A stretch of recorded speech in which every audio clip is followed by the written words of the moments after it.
तस्मै नमः। श्रीचैतन्यमनोभीष्टं स्थापितं येन भूतले स्वयं रूप कदा मह्यं ददाति स्वपदान्तिकं। वन्देऽहं श्रीगुरो श्रीयुतापदकमलं श्रीगुरून् वैष्णवांश्च श्रीरूपं साग्रजातं सहगण रघुनाथान्वितं तं सजीवं साद्वैतं सावधूतं परिजनासहितं कृष्णचैतन्यदेवं श्रीराधा कृष्णपादान् सहगना ललिता श्रीविशाखान्वितांश्च नमः ॐ विष्णुपदाय कृष्णप्रेष्ठाय भूतले श्रीमते भक्तिवेदान्तस्वामिन्निति नामिने नमस्ते सारस्वते देवे गौरवाणी प्रचारिणे निर्विशेषा शून्यवादी पाश्चात्यदेशतारिणे नमो महावदन्याय कृष्णप्रेमप्रदायते कृष्णाय कृष्णचैतन्य नामिने गौरत्विषे नमः। हे कृष्णा करुणा सिंधो दीनबंधो जगत्पते गोपेश गोपिकाकांत राधाकांत नमोस्तुते। तप्त कांचन गौरांगी राधे वृंदावनेश्वरी वृषभानुसुते देवी प्रणमामि हरिप्रिये। वाञ्छाकल्पतरुभ्यश्च कृपा सिन्धुभ्य एव च पतितानां पावनेभ्यो वैष्णवेभ्यो नमो नमः। जय श्री कृष्ण चैतन्य प्रभु नित्यानंद श्री अद्वैत गदाधर श्रीवासादि गौरभक्तवृंद। हरे Krishna Krishna Krishna Hare Hare Hare Ram Ram Ram Hare Hare. Hare Krishna. Welcome to the second day of our discussions on the Unit 16, describing Dhruva Maharaj's pastime. Before we begin, let us briefly revise a few points from yesterday's discussion. Somebody would like to share a few points?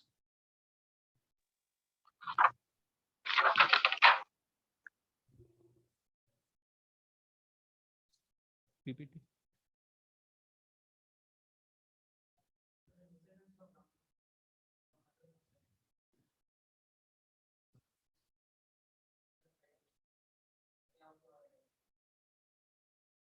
All right, thank you. So we're discussing about the descendants of Dharma. Okay, good. What else?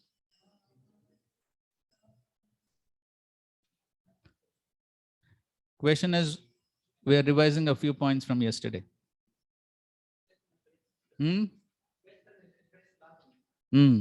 Correct. Yes, bro.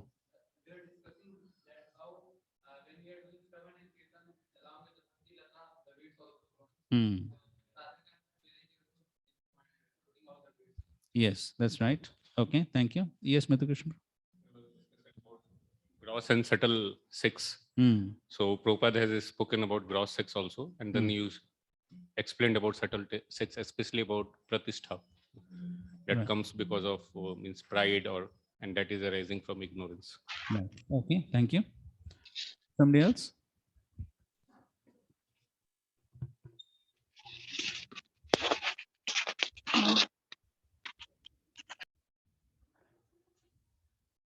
Okay, Sundar Shampru. So Priyavrat was the eldest son of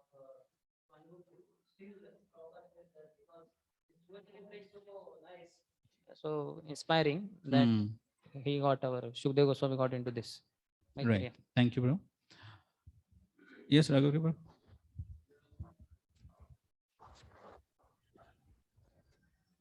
That Prabhupada writes in the purport that how Suniti's words that became, that facilitated Dhruva Maharaj to eventually get the darshan of the Lord. Same way the crisis.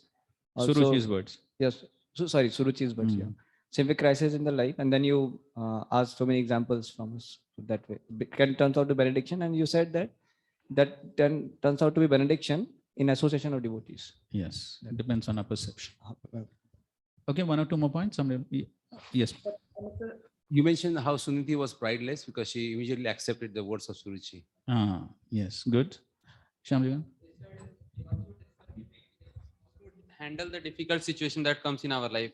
How a sadhaka takes that. Or tatenukampasu samikshamano. Yes. And practically how to deal with that. Yes. Okay, we discussed those points because we see that both Suniti as well as now we will see Narad Muni, both of them say that all happiness and distress come because of one's own previous karma. Okay. So we'll proceed ahead. So we discussed basically, show the next slide, the sections, full screen, please. So we discussed the first 3 sections. 1 to 5 is lineage of Adharma.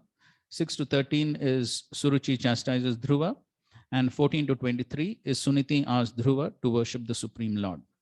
Now we're going to the next section from 24 to 34, which is Narada tries to test Dhruva's determination. Om Namo Bhagavate Vasudevaya.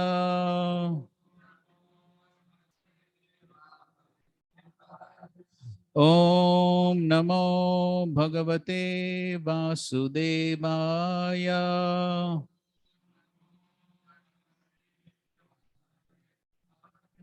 Om Namo Bhagavate Vasudevaya.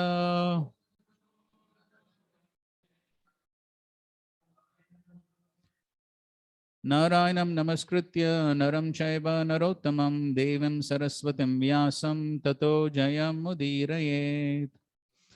So we saw how Dhruva, in a state of great anguish, approaches his mother Suniti, and Suniti gives him some very valuable instructions for him and for all of us. And the main instructions are how do not find fault with others. Those who have given pain to others previously receive the same in this life. How Suruchi is perfect. And then she speaks about how the worship of the Supreme Lord is glorious, because even personalities like Brahma and Manu, they achieved happiness on the earth, in heaven, liberation. They achieved all that by worshiping the Supreme Lord. And ultimately, she says that no one except the Lord can extinguish your suffering. Okay, fine. So we're going ahead with text 24. Please go ahead.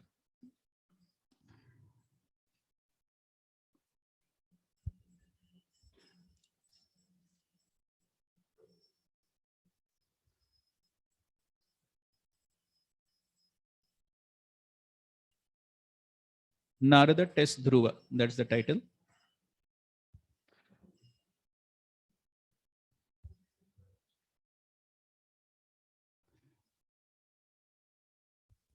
The great sage Maitreya continued. Wait.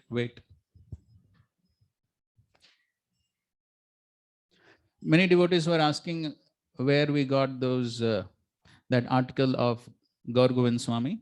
So if you go to Veda base, there are Gaur Govind Swami's books, and in that one of the books is entitled Trinadapi Sunichena.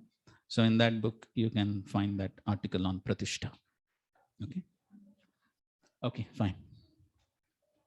Text 24. Let's recite together. Maitreya uvacha evam sanjalpitam matur akanyarthagamam vachaha sanniyamyatmanatmanam nishchakrama pitu purat. The great sage Maitreya continued. The instruction of Dhruva Maharaj's mother Suniti was actually meant for fulfilling his desired objective. Therefore, after deliberate consideration and with intelligence and fixed determination, he left his father's house. Okay, so even though he was a small boy, but he understood that what his mother had said was artha agamam, had artha, had meaning, and whatever she said was going to help him achieve his desired goal, his desired objective. And so therefore, sanniyamya atmana. So he, with controlled mind and with discrimination, he deliberated on those instructions of Suniti. So it was not simply blind following, but he definitely deliberated on those instructions which Suniti gave, and with fixed determination, he left his father's house. Srila Prabhupada writes in this purport, mere lamentation is useless. One should find out the means to mitigate one's lamentation. Thus, both mother and son decide to take shelter of the lotus feet of the Lord, because that is the only solution to all material problems. Okay, so that's an important point, that when there are difficult situations, one may simply lament, but what is the use of simply lamentation? So one needs to find out the appropriate solution to the problem rather than simply lamenting. In that connection, there is that pastime of Srila Prabhupada and Satsvarup Das Goswami Maharaj, when Maharaj, as the secretary of Srila Prabhupada, forgot to send an attachment to Brahmanand Prabhu. So, and Srila Prabhupada was chastising, and Satsvarup Maharaj was feeling very bad. He was lamenting, he was crying, he was justifying so many things he was doing. But ultimately, when Satsvarup Maharaj said, I will send the attachment, a solution. So when the solution was given, then Srila Prabhupada was pacified. So mere lamentation is useless. Srila Prabhupada writes in the purport to the second chapter of the Bhagavad Gita, first verse, Srila Prabhupada writes, lamentation, illusion, and one more thing he says, are signs of ignorance of the real self. So this is lamentation is simply a sign of ignorance of one's true identity on the spiritual platform. So only when one is in the bodily concept, one simply laments without trying to find out a proper solution to the problem. And the solution to the problem is to go to the one, and Srila Prabhupada says the real one is Vrindavan under Vrindavaneshwari, Srimati Radharani. Okay, and that will certainly solve all the problems of life very easily by taking shelter of this one. Text 25, please read. Translation. The great sage Narada overheard this news, and understanding all the activities of Dhruva Maharaj, he was struck with wonder. He approached Dhruva, and touching the boy's head with his all virtuous hand, he spoke as follows. So Prabhupada is raising the question in the purport that how did Narad Muni come to know that this small boy is performing austerities? Srila Prabhupada answers this question by saying Narad Muni is Trikalagya. He's so powerful that he can understand past, future, and present of everyone's heart, just like the super soul, the Supreme Personality of Godhead. The Supreme Personality of God is present in everyone's heart. And as soon as he understands that a living entity is serious about entering devotional service, he sends his representative. And then he's quoting Guru Krishna Prasade Pai, Bhakti Lata Bij. Because of Dhruva Maharaj's determination, Krishna, the Super Soul, immediately sent his representative Narada to initiate him. The Super Soul is present in Dhruva Maharaj's heart, Super Soul is present in Narada's heart, and the connection is made. And so in another purport, Srila Prabhupada says, so there is the combined efforts of Guru and Krishna in delivering the conditioned soul. And so therefore, sometimes devotees also ask this question that we are performing devotional service and our Diksha Guru hardly visits us, hardly knows us. Will he know what we are doing? Many times these questions are raised. The answer is here. Even though the spiritual master may be very far away, but Krishna as the super soul can reveal everything to the spiritual master. And so therefore, the spiritual master, if the Lord desires, can know everything about the disciple, even though there may not be any physical proximity. There is a very wonderful and beautiful conclusion to the Chaitanya Charitamrita.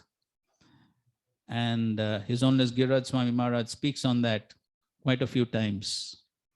And if you read that conclusion of the Chaitanya Charitamrita, Srila Prabhupada writes that how the super soul is present along with all the spiritual masters in the heart of the disciple. And so therefore, the spiritual master definitely can know everything about the disciple as the super soul reveals. And so therefore, sometimes in the pastimes of Srila Prabhupada, and sometimes even in the pastimes of contemporary acharyas, we see that how sometimes the spiritual master comes to a disciple or a disciple goes to the spiritual master, and the spiritual master perfectly, pinpointedly finds out the problem of the disciple and gives a solution. So all this is possible on the spiritual platform. So the spiritual realm is not hindered by any material barriers. And so therefore, all transmission of knowledge, information can take place on the spiritual platform without there being any physical means of communication. And so we have to be convinced of this point. And so therefore, it's not necessary that the spiritual masters have to be present before us in order to know us. It is all possible through the via medium of the super soul. In the 6th canto of the Srimad Bhagavatam, Srila Prabhupada explains how does Yamaraj know about all the activities of the unlimited number of living entities in the universe? How is it possible? And Srila Prabhupada explains it is possible because the super soul reveals everything to Yamaraj, what every living entity is doing. And so therefore, that's how the transmission takes place. And so here, we don't know where Narad Muni was, and the Supreme Lord is, of course, everywhere. He's also there in the spiritual world, but the information was given by the Supreme Lord to Narad Muni. Go there. There is one sincere soul trying to practice devotional service. Go there and give him guidance. That's how. And of course, Srila Prabhupada gives an exceedingly beautiful purport to the verse Guru Krishna Prasade Pai Bhakti Lata Bij, and very important for all devotees to read that purport. We won't get into details, but we hear this verse many times. Can somebody say what is the definition of Bhakti Lata Bij? Without opening smartphones, laptops, and going to the... Shyam Jagannath. Shyam Jagannath Prabhu. The spiritual master gives to the disciple. That is the bhakti. Okay, good. A little more precise, Raghavitra Prabhu. He's in charge of IDC, so he knows. I'm a little scared now. Methods, rules, and regulations, which is spiritual master gives to train the disciple. Yes, that's correct. The methods, rules, and regulations which the spiritual master gives for training the disciple is what is meant by the Bhakti Lata Bij. So that is what the Guru gives. And so, and Srila Prabhupada in that purport very beautifully describes what is the definition of Guru Prasad or Guru Kripa. What is the meaning of that? Anybody knows? What is the definition of Guru Prasad, Guru Kripa? What does it mean to get the Kripa of the spiritual master? Is it his Maha Prasad, or is it some other remnants, or some glance or embrace? What is the exact meaning of Guru Kripa? Following his instructions. Okay, that's correct. That's correct. Something more precise? Yes, Ramsuk.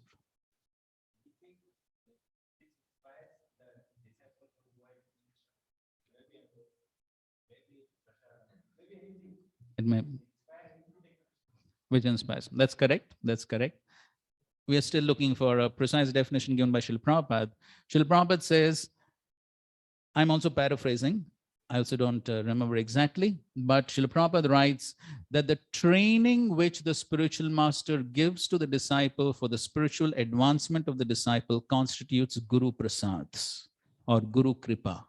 So because it is the training which the spiritual master gives, which helps the disciple to advance in spiritual life.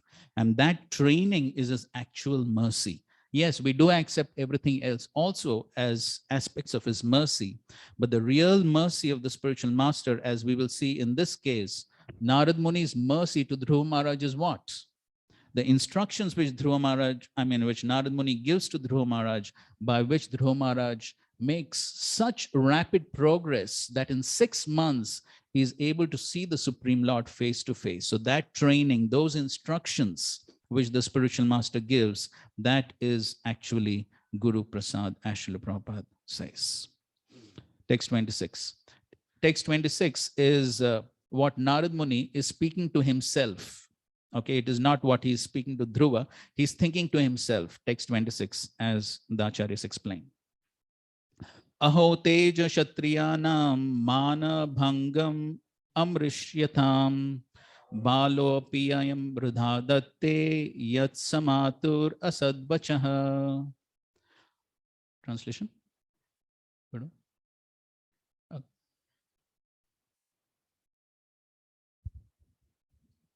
How wonderful are the powerful Kshatriyas. They cannot tolerate even a slight infringement upon their prestige.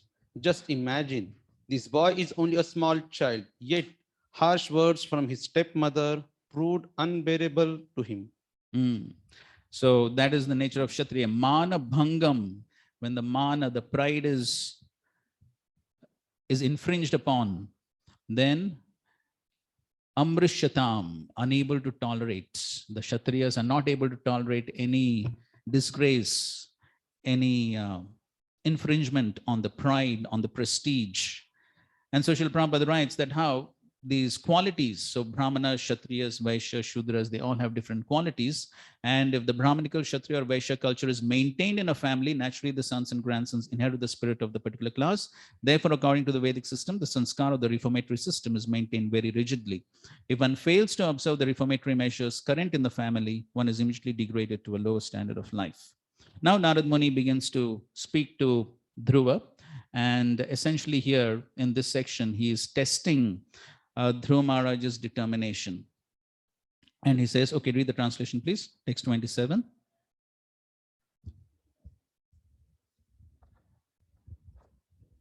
The great sage Narad told Dhruva, "My dear boy, you are only a little boy whose attachment is to sports and other frivolities.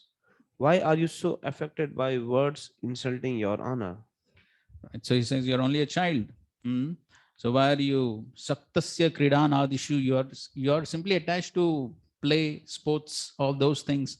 Why are you so much affected by this insult, honor? Okay, next verse.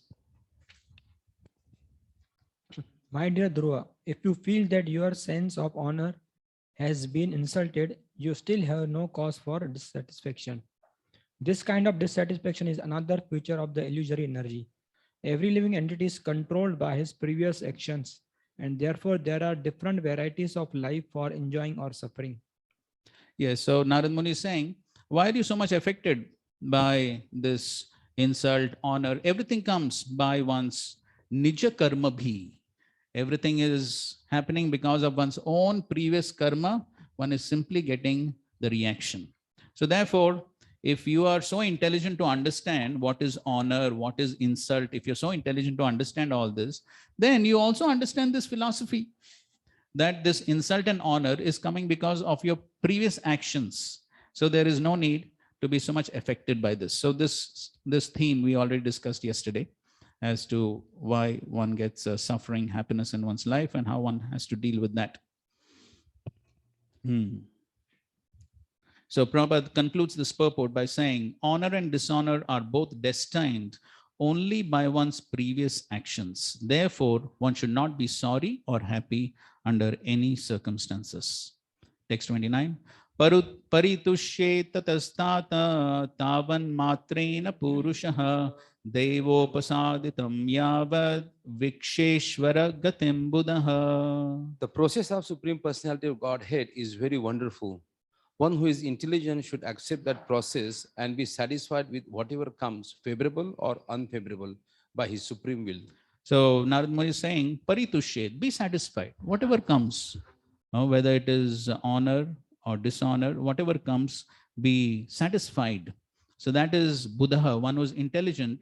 He understands that all this is Ishvara Gatim. All this is happening by the Supreme Ishvara. And therefore, one who is intelligent is not affected.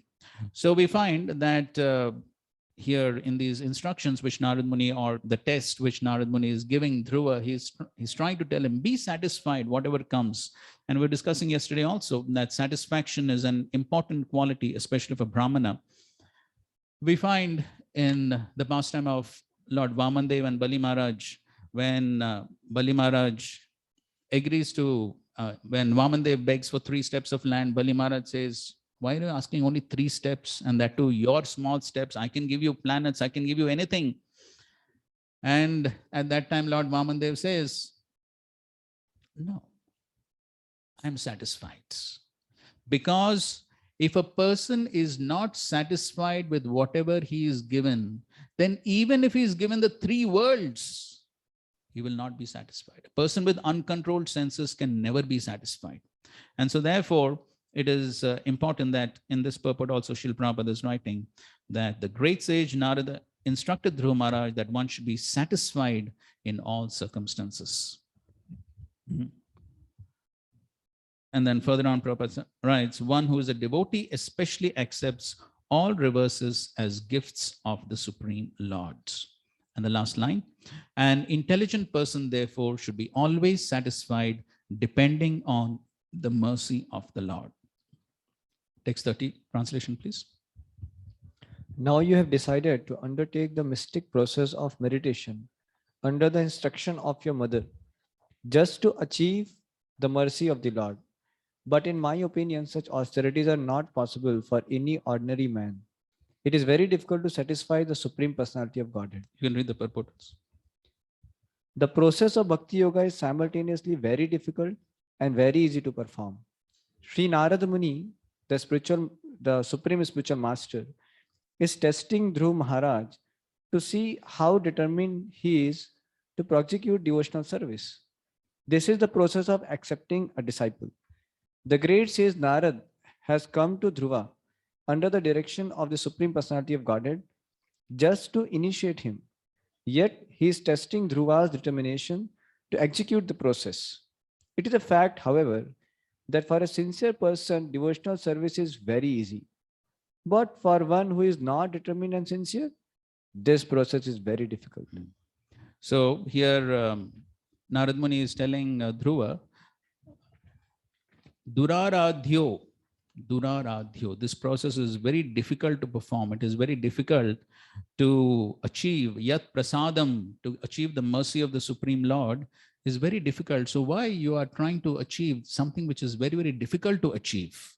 Srila Prabhupada, the very beautiful purport that how Bhakti Yoga is simultaneously difficult and easy. So for whom is it easy? Yes, for those who are sincere and determined, it is easy. But if that sincerity and determination is not there, then it is very difficult. So somebody like to elaborate how can we develop, or what is meant by sincerity and determination, and how can we develop it?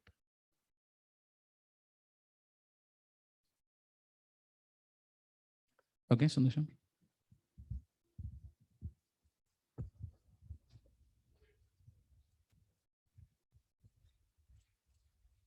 Prabhupada in one place says sincerity is sum total of all the good qualities. So what I see it as being enthusiastic to perform devotional activities as given by the superiors, and determination as such, as Krishna says, Isham tu antagatam papam. So Janana Purnaka te bhajante mam dhrudavratah. They do with all determination. So as much as we are free from impurities, and that is also told in the parampara only, that we have to follow 4 regulative principles, and do's also chant very nicely. That much determination will build in the association of devotees. As we associate with devotees who are determined, we will also develop that determination. Even if we have impurities, but those who are purer than us or purest, if we associate with them, by their blessing, by their services given to us, by executing, pleasing them, then definitely we'll develop determination. Okay, good. Thank you. Somebody would like to add something to that?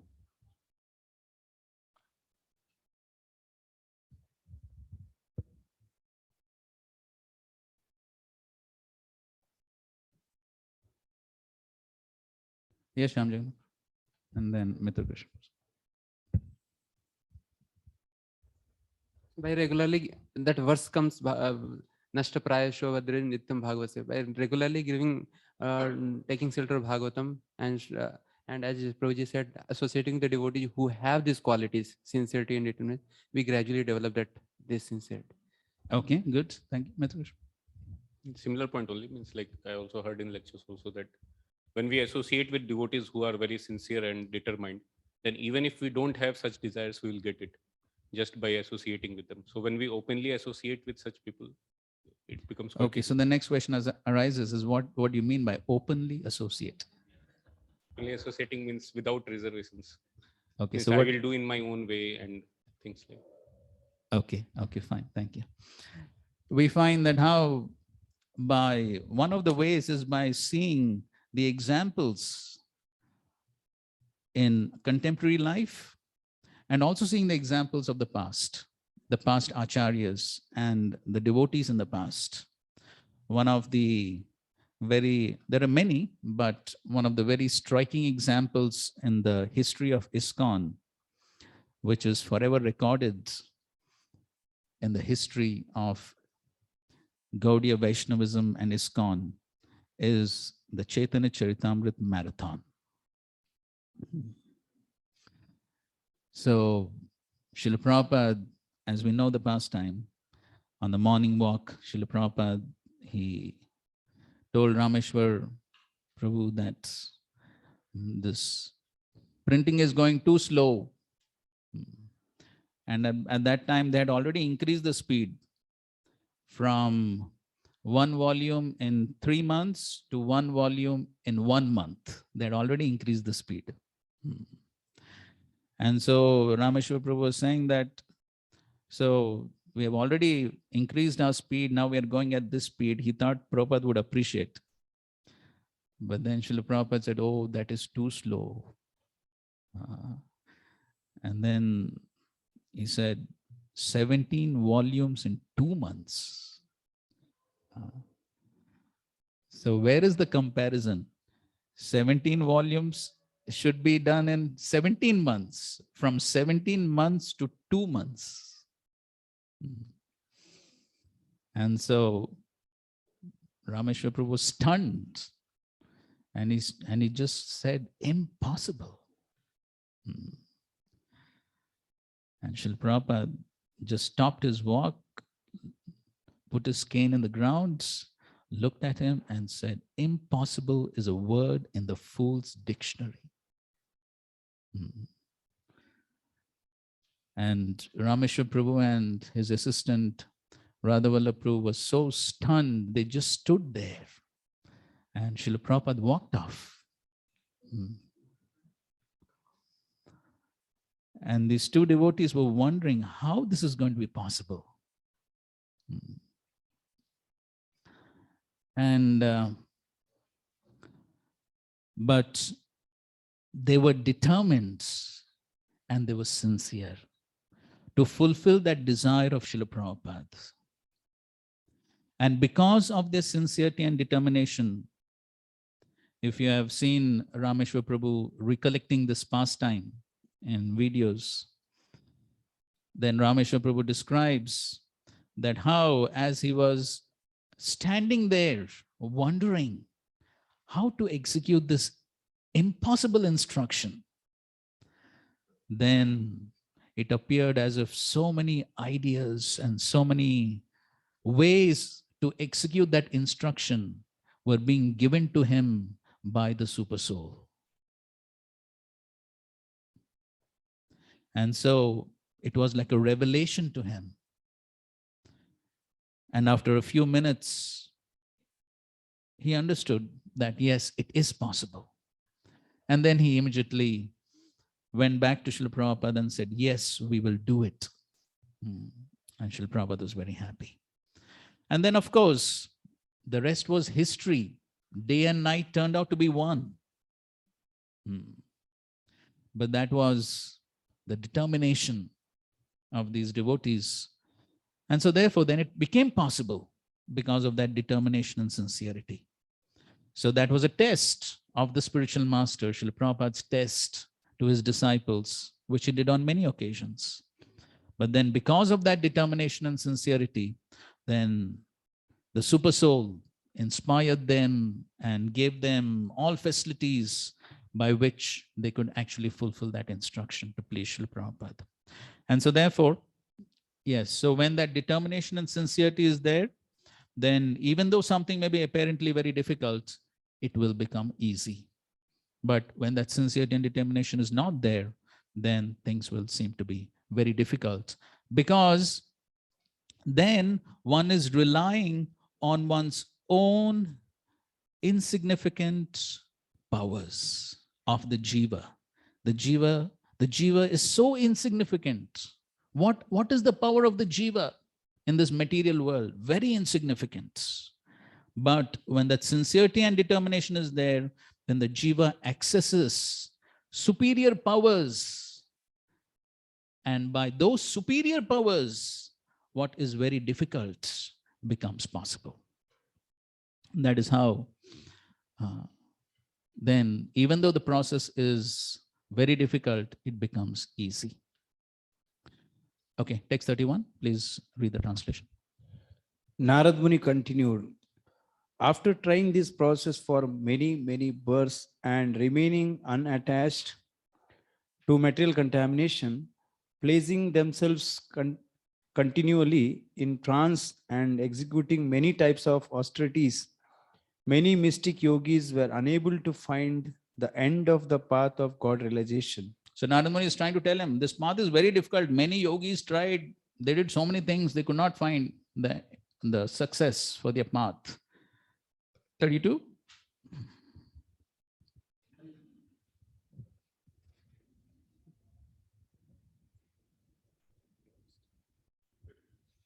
Generally, a thoroughly trained person takes to spiritual. Sorry, translation of 32.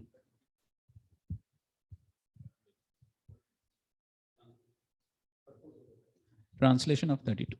For this reason, my dear boy, you should not endeavor for this. It will not be successful.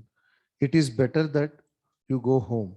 When you are grown up by the mercy of the Lord, you will get a chance for these mystic performances. At that time, you may execute this function. Yes, so Narad Muni is totally discouraging him. All very difficult. Many yogis tried, they could not do it. Just go home, play and be happy. When you grow up, you can see. So Srila Prabhupada writes towards the end of this purport that he's talking how people think that childhood is meant for enjoying life by engaging oneself in sports and play. Youth is meant for enjoying the company of young girls. This is, who says? Yeah, Shankaracharya. So, and then he says, but this conclusion is not for devotees who are actually serious.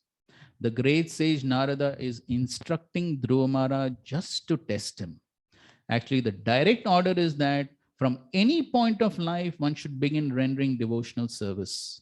But it is the duty of the spiritual master to test the disciple to see how seriously he desires to execute devotional service. Then he may be initiated. So some other examples of spiritual masters testing their disciples before initiation? Yes, Loknath Swami and Narottam Das Thakur. Yes, other example? Yes, Bhakti Sundar tested by Gaur Kishore Das Babaji. So we find that how spiritual masters test the disciples and don't give things so easily. So text 33. Yasya yadeva vihitam satena sukha dukkhayo atmanam toshayandehi tamasa paramruchati. One should try to keep himself satisfied in any condition of life, whether distress or happiness, which is offered by the Supreme Will. A person who endures in this way is able to cross over the darkness of nescience very easily. Okay, so when one keeps himself satisfied in any condition, then whether it is sukha, dukkhayo, in both conditions, one keeps oneself satisfied, then the result will be tamasa param ruchati. Then one can cross over the ocean of nations. Prabhupada writes, instead of being attached to the circumstantial happiness and distress resulting from pious or impious activities, if we want to get out of the clutches of these nations, then whatever position we are put in by the will of the Lord, we should accept. Thus, if we simply surrender unto the Supreme Personality of Godhead, we shall get out of the clutches of this material existence. Okay, so this theme is being spoken many times by Narad Muni. Be satisfied in whatever circumstance one is put in. And so that's also the example which the Avanti Brahman gives after his realization. So, Ashahi paramam dukkham, nirashahi paramam sukham. So, if more one has desires and trying to fulfill the desires, then one will always be dissatisfied. So, therefore, if one wants to be satisfied, give up the attempt to trying to simply satisfy one's material desires. And then Narad Muni speaks this famous verse. Gunadikan mudam lipsed anukrosham gunadhamat maitrim samanadhan vichen na tape rabibhuyate. Every man should act like this. When he meets a person more qualified than himself, he should be very pleased. When he meets someone less qualified than himself, he should be compassionate towards him. And when he meets someone equal to himself, he should make friendship with him. In this way, one is never affected by the threefold miseries of this material world. Purport. Generally, when we find someone more qualified than ourselves, we become envious of him. When we find someone less qualified, we deride him. And when we find someone equal, we become very proud of our activities. These are the causes of all material tribulations. The great sage Narada therefore advised that a devotee should act perfectly. Instead of being envious of a more qualified man, one should be jolly to receive him. Instead of being oppressive to a less qualified man, one should be compassionate toward him, just to raise him to the proper standard. And when one meets an equal, instead of being proud of one's own activities before him, one should treat him as a friend. One should also have compassion for the people in general who are suffering due to forgetfulness of Krishna. These important functions will make one happy within this material world. Okay, so Narad Muni is telling Dhruva, na taper abhibhuyate. So if one wants to be free from tapa, from the sufferings of this material world, then one should learn how to deal appropriately with the different individuals. Mhm. Okay, so we'll just have a little bit of discussion on this very important verse. So whoever is sitting next to you, for the next 3 minutes, discuss with him what are your challenges, your personal challenges in trying to implement this verse, and what are the possible solutions. Question clear? Challenges in implementing this verse and possible solutions. So whoever is sitting next to you, just discuss for 3 minutes and come up with at least 2 or 3 challenges and possible solutions. Please pair up with someone.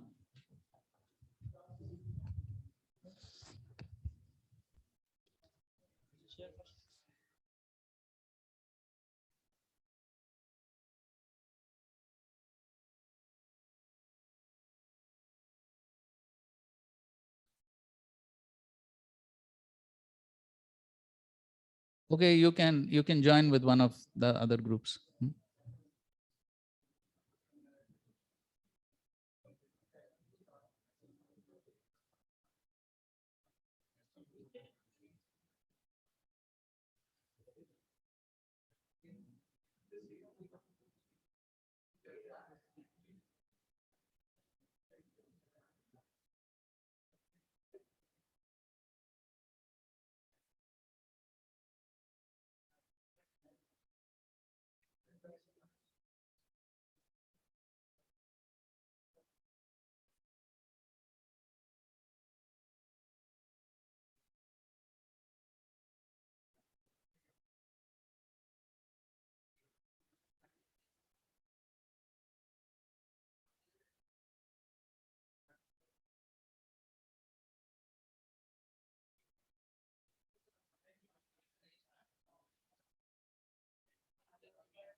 Okay, good. Thank you very much.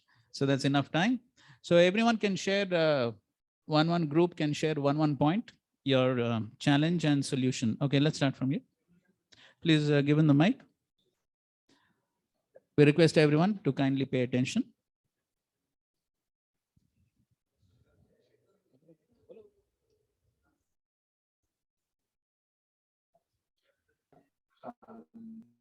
But generally, what we face is Hare we may Krishna, we may can we not have your able- attention, please? This is like a general principle of all three categories. It may be because of either having some perception or because of a certain way of working the person may have, or some previous experience with the person, and from our side, some material outlook. Mm-hmm. So the solution we thought was about is try to see his contribution, Prabhupada's mission, how he's contributing, how his seniors or equals they are seeing him, what is their vision for him, and we should introspect in our own life and see, is there something from my side which is making me see him like that? Okay, so your basic challenge is a wrong perception, and the wrong perception can be rectified by introspection and also having a spiritual perspective by seeing the perspective of other Vaishnavas. Okay, good. Thank you, Prabhu. Yes, next.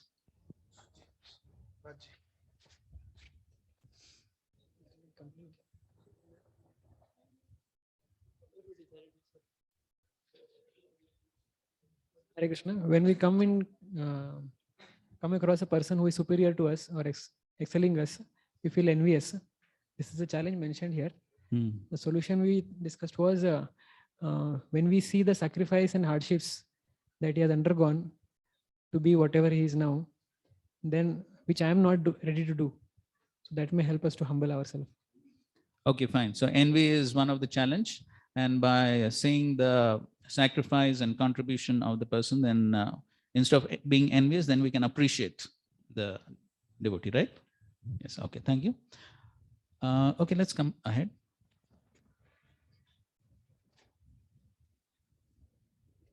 Hare Krishna. So we were discussing how when just like yesterday we were discussing together. So when somebody, sometimes we glorify the juniors, although internally we may not be heart to heart appreciating, but externally we are just appreciating. So the answer we got, we are also discussing same thing. This encouragement is required from very small neophyte devotee to up to the very senior devotee, even maybe guru or sannyasi, but everybody needs encouragement. Yes. So Srila Prabhupada also encouraged so many devotees, like just like Shyam Sundar Prabhu. Initial days he was making the deity of Lord Jagannath. So he will, but Srila Prabhupada encouraged all the devotees. That is why we have such a big mission. Yes. Okay, good. Thank you for sharing the point. So yes, so we may not feel so much of real appreciation for other Vaishnavas, and we may think, why to appreciate? Anyways, I'm not feeling so much appreciation. But still, as a service to encourage other Vaishnavas, we can and to increase our own appreciation, we can try to speak some words of glorification by which we can develop better relationships with them. Okay, thank you. Yes, bro. Right. Our challenge, I thought, was mostly the envy, because of the envy and pride, false identification. One's own body, one is envious of the superiors. So this solution, we thought that when we see good in others, appreciate others, then the Krishna is happy, and we are envious, then Krishna is not happy. And envy of anyone is envy of Krishna indirectly. Right. That's one. And then if we appreciate good qualities of anyone, then we can develop those qualities also. So it is in our interest to appreciate others. Okay, good. Very good point. So it's in our interest to appreciate, then we can develop the good qualities, and also the Supreme Lord will be pleased by that. It's going in line, Haribol. It's going in line. Don't keep passing the mic here and there. अरे आप अच्छा सब अच्छा एक ही है ठीक है. But it is written one should be compassionate to the less qualified junior. So one may think it's a waste of time. Hum kyun time दें इनको? Everybody has so many things to do. But we can think that if we give time, Krishna may also give us time. We also need a lot of help. Right. So if we show mercy to others, then Krishna may be merciful to us. Yeah. Yes. Okay. Okay, here. Okay. तो एक जो आह्वान है हमारे सामने, तो ये है कि हम 24 घंटा कृष्ण कॉन्शियसनेस नहीं रहते। तो अगर हमारी चेतना 24 घंटा भगवान के भाव में, भगवत भाव में है, तो हम ये काला नीला पीला चश्मा नहीं पहनेंगे। और जब तक ये चश्मा उतारा नहीं जाता, तब तक हम वो जो ये श्लोक में बोला है वो नहीं कर सकते।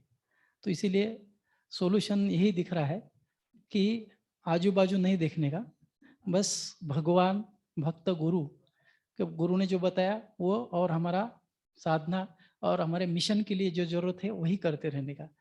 बाजू के झंझट में पड़ गए तो फिर ये चश्मे पहनेंगे और फिर चैलेंज। लेकिन बाजू में तो भक्ति है ना। तो नहीं ना, वही ना, वो भक्त भी है, लेकिन वो उनको देखने की क्या जरूरत है। अगर आपका जो आपके अथॉरिटी ने जो सेवा दिया है वो सेवा कर रहे हैं और आपकी साधना कर रहे हैं, और जो प्रभात के मिशन के लिए जो आवश्यकता है वही कर रहे हैं आप, तो बाजू ये नहीं आएगा। लेकिन उससे और क्या जाता है कि दूसरे को प्लीज करना चाहते हैं हम। किसको? कि जो हम, जिसको जरूरत नहीं है, आजू बाजू में बैठा है तो ठीक है, इनको प्रभु जी थोड़ा पानी लीजिए ना, क्योंकि उससे कुछ निकलना है, हमारा कोई स्वार्थ है। तो ये सब स्वार्थ छूट जाएगा, तब ये सब ये हो जाएगा। तो स्वार्थ कैसे छूट जाएगा? वही ना, तो फुल हम हमारी साधना में, हमारी सेवा में फुल लगे रहेंगे 24 घंटा हमारे कॉन्शियसनेस में, तो आजू बाजू के लिए समय नहीं मिलेगा, तब ये नहीं होगा। अच्छा, ठीक है, धन्यवाद। Hare Krishna. Okay, Hare Krishna. So we four of us discussed here, joined two groups together. Okay. So what's the joint decision? So we had one point that if we, by staying in an association of devotees, and if he really makes proper advancement in Krishna consciousness, this is on solution part where I'm discussing. So then we will be able to apply this in our lives. Because the challenges, as far as seen, Prabhupada has very clearly mentioned the challenges. No more description of challenges. The solution is that if we associate with devotees, stay in the association of devotees, and make advancement in Krishna consciousness, then we will get the strength, the spiritual strength, by which we'll be apply what is being spoken in the verse. So how to become more Krishna conscious?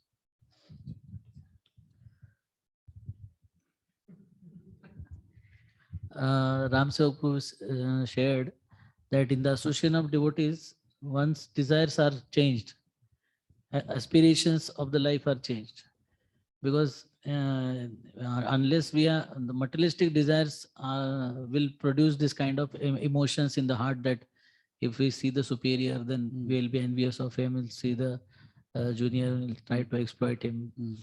So what we were discussing, that change of staying in association will change the desires. Now instead of having envy towards people who are superior than us, we will have appreciation for them. Okay. That was what. Okay, fine. Thank you very much. Hare Krishna. Next. Hare Krishna.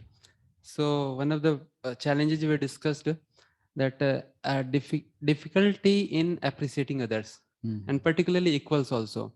Even we see that someone is excelling or perform nicely, but we are very narrow-minded in appreciating. We feel miserly, and we feel that threatened. He is becoming successful is threatening to me. In institutional, some means like that kind of mentality, and deep within the heart, when we feel that he's not become successful, you know.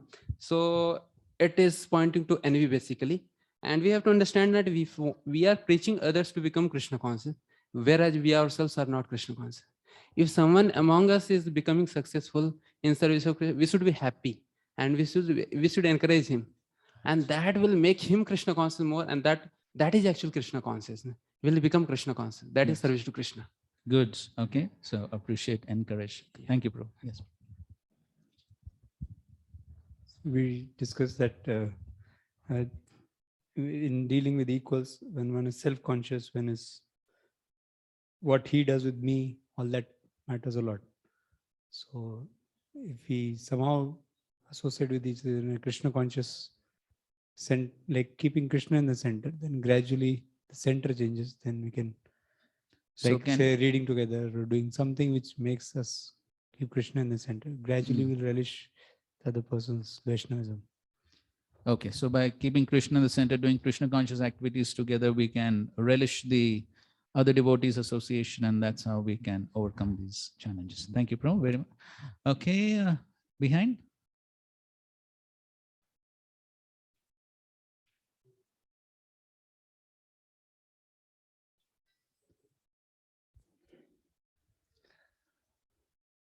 तो जो junior होता है उनसे हमको मतलब appreciate करने में कुछ ज्यादा तकलीफ नहीं होता है, वात्सल्य भाव होता है तो वात्सल्य भाव में एडजस्ट होता है।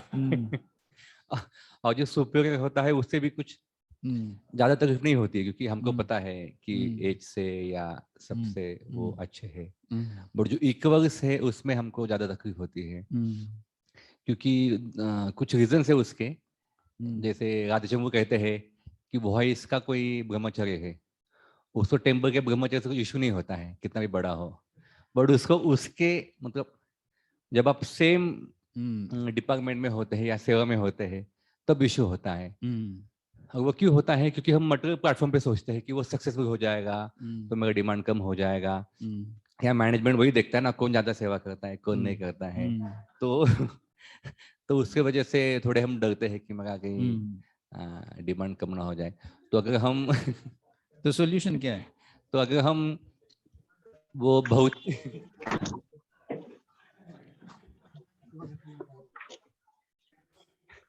तो हम खुद को मटेरियल प्लेटफॉर्म से थोड़ा ऊपर सोचे कि मैं भक्ति में क्यों आया, मैं इसलिए नहीं आया आश्रम कुछ बड़ा कुछ चीज दिखाना है मुझे कि मैं कितना इंटेलिजेंट हूँ या कितना अच्छा बड़ा बड़ा सेवा कर सकता हूँ। हमारे भक्ति के लिए तो जो गोल है तो बड़ा सेवा भी भक्ति ही है ना।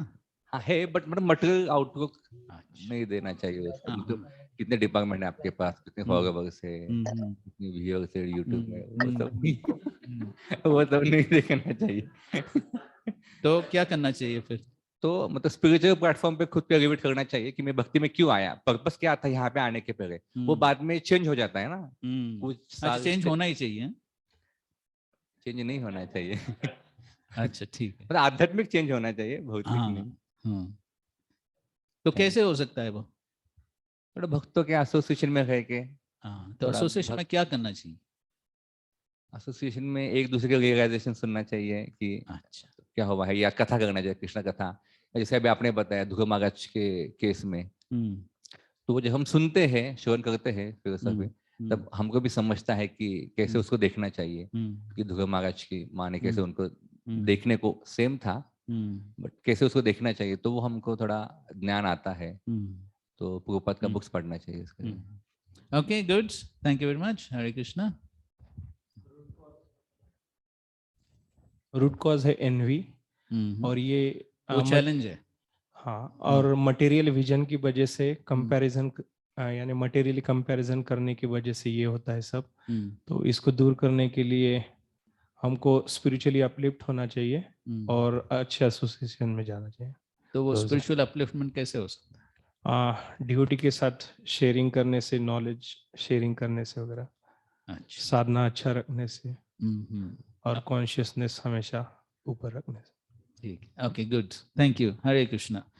लाउड हरि बोल फॉर एवरीवन। हरि बोल। Prabhuji, can online devotees contribute something? Yes, yes, please. We are eagerly waiting to hear your wonderful realizations. Thank you, Prabhu. Thank you. I'll speak from the Shastra, as one of the Prabhujis mentioned that envy, actually, when a person is envy, he cannot appreciate Krishna's beauty or the devotees, good things, like how Kalia also saw Krishna personally, but he was not able to appreciate, and ultimately he actually furiously bit him. And then even Pruthu Maharaj actually gave up competition with Indra. So when we are with equals, we should give up competition. And Vishwamitra also, when So how can we give up the competition? by actually very broad-mindedly thinking, when we are working together, we are working for one cause, that we are trying to please Guru and Krishna. So then where is the, and even in the spiritual world also, everybody is trying to please Krishna. So that's how, and even the Lord gets pleased. So the Lord actually tells that, I'm very, very captivated by your qualities and your behavior. So once we give up competition, then the Lord also will be very pleased with us, Prabhuji. Right. Okay. Thank you very much.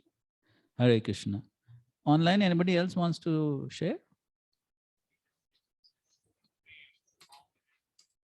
Okay, fine. So thank you all very much. So we'll just take a Gayatri break for those who want to chant Gayatri, and just about 5-6 minutes. Okay, not too long, and then we will continue. Hare Krishna.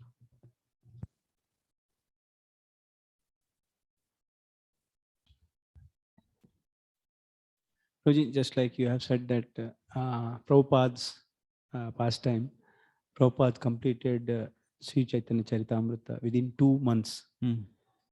So it may be very nice to hear, but in our life, so I can tell one practical means it happened during book distribution. One of the group, one of the leader, he said, so he also quoted this same thing. So, but the devotee got disturbed, and he gave up and he changed counselor. And so why this person is demanding so much from me? So it may be, but he could not understand only. So why this person is continuously demanding more? Every year he is increasing. Means every year he is increasing the number of books. So how can we understand? So in our life, so actually it is required. And so can you please explain how? Okay, I'll share my understanding. If somebody wants to add to that, you can. The first thing is, we are not Srila Prabhupada. So therefore, we have not invested, we may not have invested so much of love, so much of spiritual investment in the person. At the same time, we don't have that level of purity. And so therefore, there is no question of imitating Srila Prabhupada. So we have to understand what is my level, what is the level of the other devotees, what is their capacity. Everything has to be seen on a practical level. There is no question of imitating the acharyas. So we can only follow in their footsteps, but we definitely have to see things on a more realistic platform. And ultimately, the purpose of whatever we do is to encourage others in their practice of Krishna consciousness. So by putting unnecessary demands, if people are getting discouraged in Krishna consciousness, then how are we achieving our goal? So therefore, we accept the principle that we can definitely, challenges need to be given, but then we have to see what is the capacity and also have a vision of what will be the outcome of the challenge of giving a service which may be slightly more than one's capacity. And then we can see how they respond and then gradually increase. So it's not that, so Srila Prabhupada could do that because Srila Prabhupada himself had the purity, he had the investment, and he could empower them by which they could actually perform impossible tasks. So we are not on that platform. So we have to be more realistic and see what is our capacity, their capacity, and set more realistic goals. Is that okay? Somebody wants to add something to that? Huh.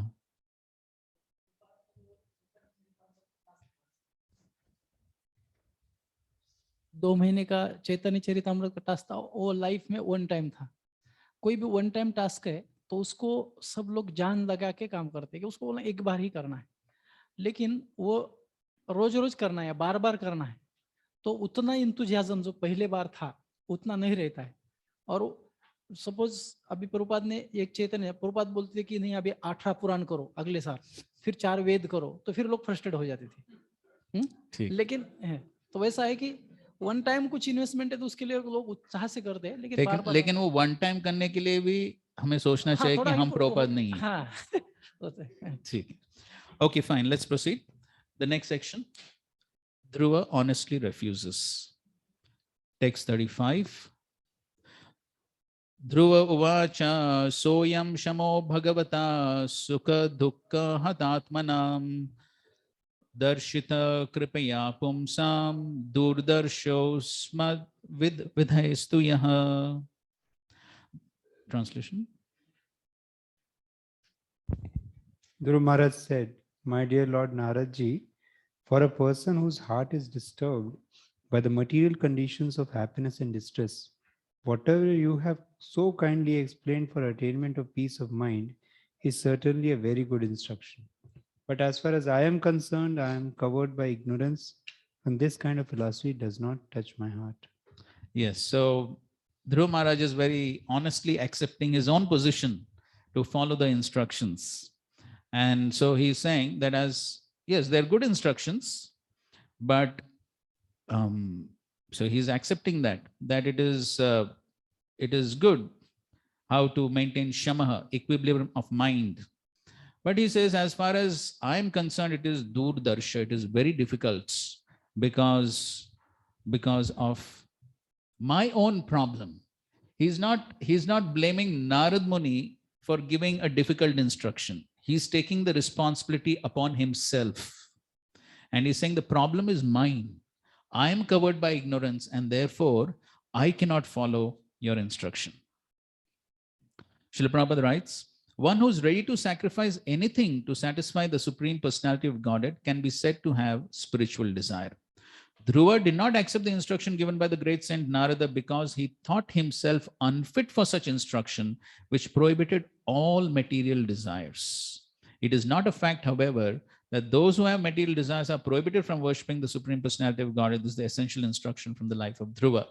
So Prabhupada is making the point that yes, even if one has material desires, we had discussed in our presentations, Srimad Bhagavatam classes, Akama Sarva Kamo Va Moksha Kamo Dardi, Tivrena Bhakti Yogena Yajate Purusham Param. Sonar Gauram Prabhu had made the presentation on the verse. Is not here. Anyway, so therefore Prabhupada concludes the purport by saying, through this narration, it will become very clear that no one is barred from worshipping the Supreme Personality of Godhead, even if one has many material desires. So therefore, Dhruva Maharaj is saying that I cannot totally give up my desires at this point of time. So I want to achieve what I desire. Okay. Next verse. Athapi me avinitasya kshatram ghoram upeyushaha suruchya durvacho bane na bhinne shrayate ridhi. My dear Lord, I am very impudent for not accepting your instructions. But this is not my fault. It is due to my having been born in a Kshatriya family. My stepmother Suruchi has pierced my heart with her harsh words. Therefore, your valuable instructions does not stand in my heart. Okay, so first of all, he's accepting and he's saying that I'm avinitasya. I'm not vinit. I'm not submissive. I'm impudent. Therefore, I cannot accept your instructions. But what to do? Kshatram. I'm a Kshatriya. And because of that Kshatriya spirit, I'm not able to follow your instructions. And because of that Kshatriya spirit, Surucha Durvacho Banir. Those words of Suruchi, Narad Muni is saying, don't bother honor, insult, don't bother about all these things. But he says, no. These words of Suruchi, they have been like bana, they have been like sharp arrows piercing my heart. And I'm a Kshatriya, I can't tolerate this. Srila Prabhupada is giving very, very important instructions in the purports. There are beautiful points for personal application, preaching application, mood and mission. All points are being covered in this purport. Vishwachak Thakur commenting on the verse, he says, with irony, Dhruva says, let the weak, cowardly Brahmanas drink the nectar of your instructions on peacefulness. Since I am a Kshatriya prince with fierce bravery, I can't even glance on this instruction. So he's saying, okay, let the Brahmanas follow your instruction. That is good for the Brahmanas. But as far as I am concerned, I cannot even glance on these instructions because it's too difficult for me to practice these instructions. So Srila Prabhupada begins his purport with a very graphic and important statement. It is said that the heart or mind is just like an earthen pot. Once broken, it cannot be repaired by any means. So sometimes it is said that the tongue has no bones but can break bones. Heard that? No? So when with the tongue we speak, as it is being mentioned here, durvachaha, durvachaha. When you speak some harsh words, and if the heart or the mind is broken, so the heart is said to be like an earthen pot. So when a pot is broken into many pieces, is it possible to put some sticking tape or something and make the pot again? No. Broken once broken means broken forever. It cannot be repaired. So therefore, we find that Lord Krishna in the Bhagavad Gita 17th chapter is speaking about austerity of speech. What's the verse?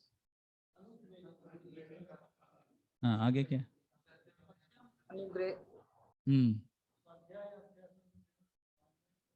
Yes.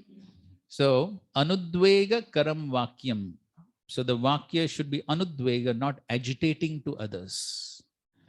So now Krishna is saying this is austerity. That means it is not natural. In the conditioned state, being affected by passion and ignorance, the tendency is to speak durvachaha. The tendency is there, being influenced by the lower modes. But Krishna is saying as an austerity, one must desist from it. One must not speak, or one must not act in ways that will agitate others. So can we have some Shastric examples where there have been disturbing situations, provoking situations, but personalities have resisted themselves from speaking durvachaha or acting in ways that may agitate others? Yes, Shri Kumar. Amrish Maharaj?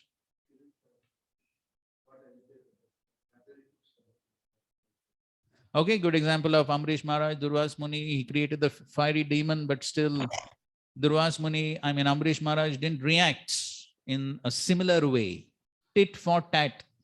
He didn't follow that principle of tit for tat. Yes, bro.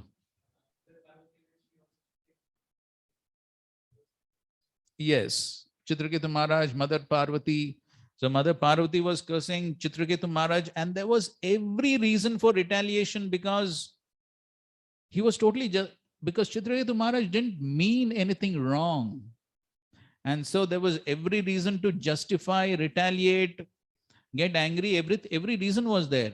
But still, he just accepts the curse. And as a result of that, we see how Lord Shiva glorifies Chitraketu Maharaj. Narayana Parasarvina Kudash. Some of the examples? Parikshit Maharaj, when? Yes, Parikshit Maharaj and Shringi. So he could have also retaliated, counter curse, but he doesn't do that. Yes. Lord Shiva and Daksha Yajna. So what does Lord Shiva do? Okay, he kept silent and later walked away. So Lakshmi, you have something?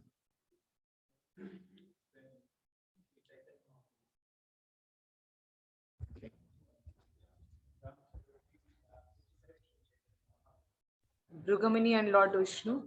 Hare Krishna. Sri Chaitanya Mahaprabhu was criticized by Ramchandra Puri for eating sweets and all. So although Sri Chaitanya Mahaprabhu, Supreme Personality of Godhead, he was not actually doing, but still he was criticized. But Sri Chaitanya Mahaprabhu didn't spoke anything. Right. So yes, Mahaprabhu tolerated all the criticism of Ramchandra Puri. In fact, even though all the other devotees were angry, Mahaprabhu said, no, he is my senior god brother. No, he's like my spiritual master. He's the god brother of my spiritual master. So therefore, he's speaking for my benefit. Let me follow. Some other examples? Hare Krishna. Okay, Srivas Thakur, Gopal Chapal, he did not retaliate, even though Gopal Chapal performed all that.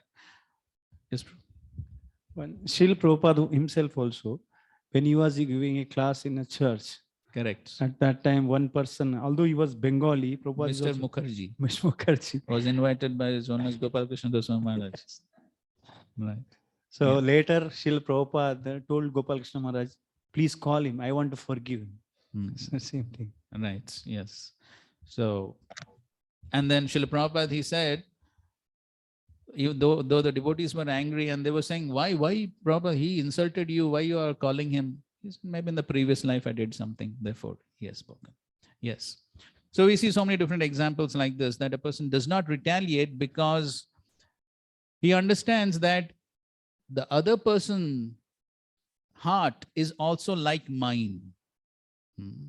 So just like I get affected when other people speak harshly, I get affected.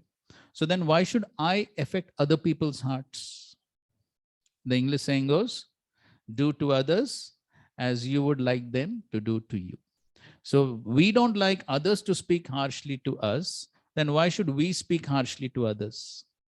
Or why should we behave in insensitive ways? So therefore, the important point is of being sensitive and understanding that sometimes if the mind or the heart is broken due to our speech, due to our behavior, then it is so difficult to repair. Very difficult to repair. And I'm sure we all have that practical experience that a person may have done so many wonderful good things for us. But if there has been one such encounter where our heart has been disturbed, then that remains very prominently in our memory. Right or wrong? No. Okay, it happens only to me. Okay. So, so therefore, the important point is to be sensitive. This is a very important point for personal application here. And just let us complete discussion on this purport and we'll come back to you. And then Srila Prabhupada speaks quite elaborately on these 4 kinds of human spirit. So these 4, very beautifully Prabhupada is describing these 4 varnas. It is the spirit or guna karma, the qualities, the philosophical spirit enunciated by Narad Muni might have been suitable for a Brahmana spirit, but it was not suitable for a Kshatriya. Dhruva frankly admitted that he was lacking in Brahmanical humility and was therefore unable to accept the philosophy of Narad Muni. The statements of Dhruva Maharaj indicate that unless a child is trained according to his tendency, there is no possibility of his developing his particular spirit. It was the duty of the spiritual master or teacher to observe the psychological movement of a particular boy and thus train him in a particular occupational duty. Dhruva Maharaj, having already been trained in the Kshatriya spirit, would not accept the Brahmanical philosophy. And then he's giving the practical example of how the American boys, they have been trained as Shudras. They're not fit for fighting, but they have been taken by the drafting board into the army. And there's so much of resistance and revolution because they don't want that. And so therefore, so one has to understand what is the psychophysical nature, the spirit of the person, and then train him accordingly, give services accordingly. So that's basically the principle of the Varnashram system. And so therefore, Prabhupada says, therefore, they're becoming hippies.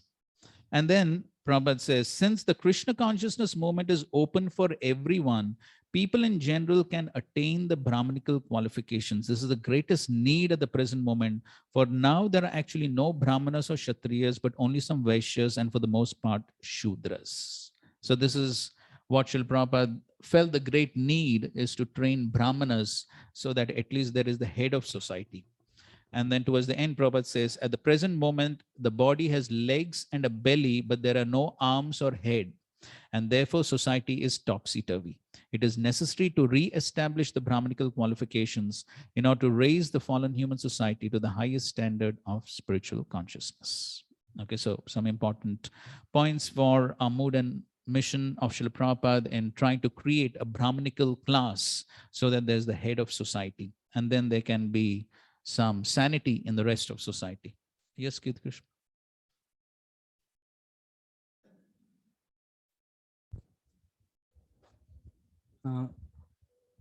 Sorry, Prabhuji, I was not there in that group discussions when it has happened, but I understood the topic was one thing, and everybody's our experiences also.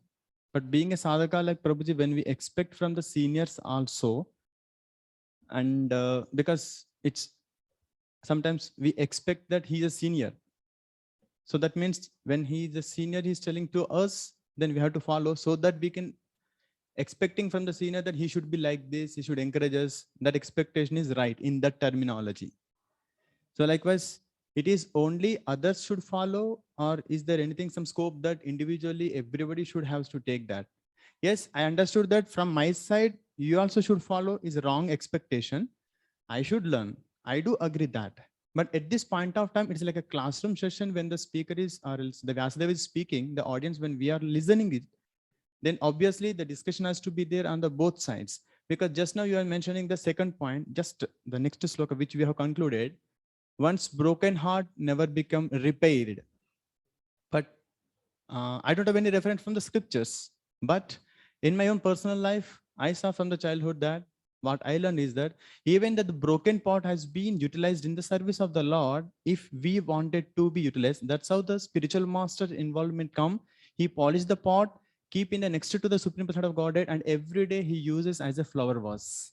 So there is nevertheless, but individual task has to be happen. Everyone has to be work on it. But in a general, like a community and like institutional level way, and can you please share us so that we can, being a individual sadhaka, we can practice it? I think so. You already said the point. So everyone, Still, I wanted to hear from you. So everyone has to learn it. So the instruction of Shastra is not meant for certain individuals. The instructions of Shastra are meant for everyone. So whether one is junior, senior, whoever one is, everyone has to learn and everyone has to try to apply. And then whoever applies then gets the benefits. So Shastra is meant for everyone. Okay. So then in the next verse, please read the translation. Where's the mic? Okay. 37? Yes, 37. O learned Brahmana, I want to occupy a position more exalted than any yet achieved within the three worlds by anyone, even by my fathers and grandfathers. If you will oblige, kindly advise me of an honest path to follow by which I can achieve the goal of my life. Okay, read the next one also. Yes.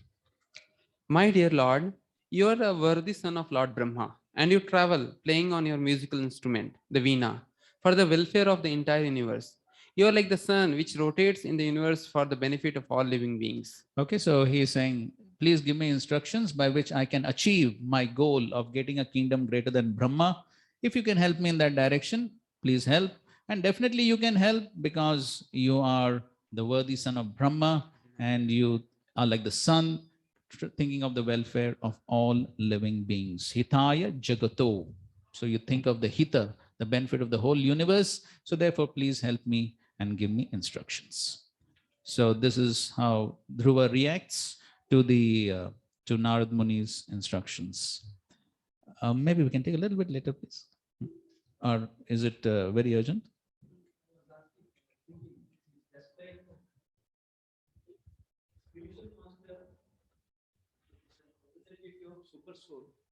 So he understands everything. So here Dhruva Maharaj also is a very small child. So he is telling so many things about Narad Muni. How come he came to know that? Whether Super Soul guides him also? How he came to know about Narad Muni? Possible, possible. I mean, I have no other answer for that. If somebody else wants to share something. How did Dhruva know about Narada?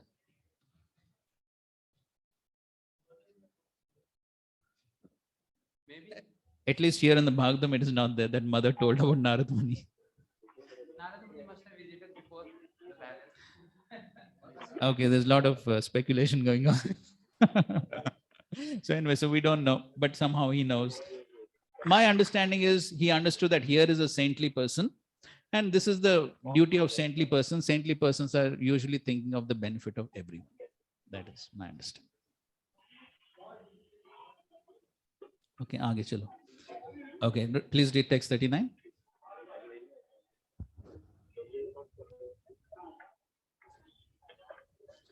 The sage Maitreya continued, the great personality Narad Muni, upon hearing the words of Dhruva Maharaj, became very compassionate towards him. And in order to show him his causeless mercy, he gave him the following expert advice. Yes, expert advice. That is from verses number 40 to 61 are these very, very important instructions which Narad Muni has given to Dhruva Maharaj. Narada uvacha jananya bhita pantha savai nishreyasasyate bhagavan vasudevastam bhajatam pravanatmana. The great sage Narada told Dhruva Maharaj, the instruction given by your mother, Suniti, to follow the path of devotional service to the Supreme Personality of Godhead is just suitable for you. You should therefore completely absorb yourself in the devotional service of the Lord. Quite interesting, isn't it? Suniti accepted the instructions given by Suruchi. And here even Narad Muni is saying, your mother gave good instructions. So you see, there's no envy. It's not that these people are insignificant. These ladies, what is that? But even Narad Muni is accepting, your mother gave good instructions. So Narad Muni is referred to here as Bhagavan, Prabhupada writes, because he can bless any person just as the Supreme Personality of Godhead. He was very pleased with Dhruva Maharaj and he could have at once personally given whatever he wanted, but that is not the duty of the spiritual master. His duty is to engage his disciple in proper devotional service as prescribed in the Shastra. And so he's giving that discipline. Next verse. Dharmartha kama mokshakyam ya ichhe shreya atmanaha ekam hi eva hares tatra karanam padasevanam. Any person who desires the fruits of four principles, religiosity, economic development, sense gratification, and at the end liberation, should engage himself in the devotional service of Supreme Personality of Godhead. For worship of his lotus feet yields the fulfillment of all of these. Okay. So this point we understand. Whatever may be the situation, even if one has material desires, one can worship the Supreme Lord. 42. Tatta tagaccha badram te yamunayastatam shuchi punyam madhuvanam yatra sanidhyam nityadahare. My dear boy, I therefore wish all good fortune for you. You should go to the bank of the Yamuna, where there is a virtuous forest named Madhuvan, and there be purified. Just by going there, one draws nearer to the Supreme Personality of Godhead, who always lives there. Yes, so Narad Muni is giving instruction to go to Madhuvan and be purified. Punyam Madhuvanam Yatra. So one can be close to the Supreme Lord in such holy places. Prabhupada writes, places of pilgrimage yield a special advantage for a devotee in quickly advancing his spiritual life. Lord Krishna lives everywhere, and still it is very easy to approach him in holy place of pilgrimage because these places are inhabited by great sages. Lord Shri Krishna says that he lives wherever his devotees are chanting the glories of his transcendental activities. Okay. So it is important to go to holy places because there are holy people there. So somebody may say that holy people are in other places also now, right? By mercy of Srila Prabhupada. So many holy people here also. So then why to go to holy places?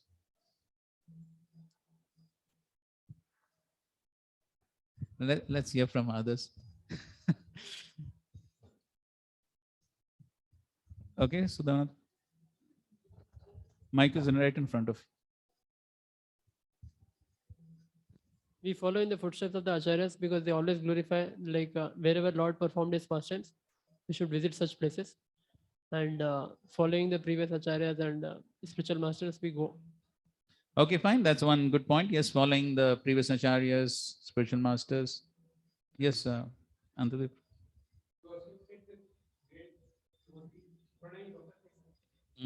Okay, to associate with great devotees there. Okay, fine. What else? Yes.